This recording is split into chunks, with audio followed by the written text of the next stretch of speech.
the Surgeon General put out a statement about alcohol and its association with cancer. Okay, well, that's not really a new fact. We know alcoholics in particular are at increased risk for cancer. True fact. But the news commentators were saying all alcohol, even one drink ever, is going to shorten your life expectancy. And so many people think that alcohol, when done in moderation, is not harmful. But au contraire, the Surgeon General just said it causes cancer. The guy quoted, or maybe it was a woman. I don't know. It's like I'm so outraged. I can't remember. Okay. Drink one drink per night. This is such an odd statistic, which is why it drove me nuts. Um, Drinking almost nightly, so 5 drinks a week, will take 2 days off of your life.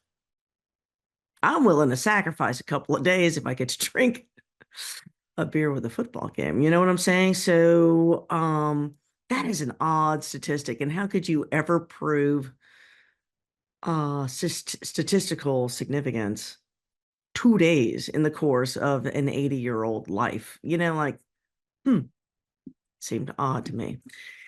And but I let it relay. I thought, well, these people are idiots. They're just talking heads. They have no idea what they're saying. I know they're being fed this information from somewhere. Later in the weekend, now all of a sudden, all the news channels are posting stories about how alcohol of any amount, at any time, anywhere, over the course of your lifetime is bad for you. Like they're kind of gleaning over the cancer thing that the Surgeon General talked about.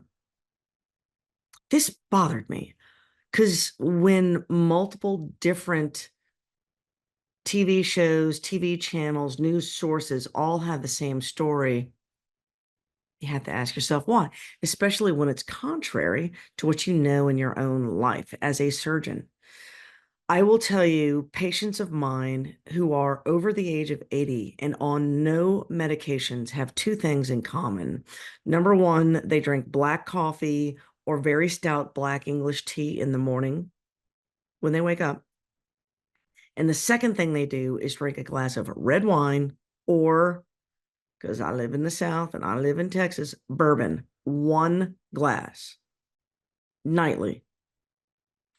And these people are in their 80s, 90s. They're not on a medicine at all. They're out running around, all perfectly active, brain sharp as tacks. Okay, so that's the one thing I recognize that older people who are healthy have in common. But two things, the coffee, the red wine, or if you happen to be in Texas or South Louisiana, that may be some bourbon. Okay.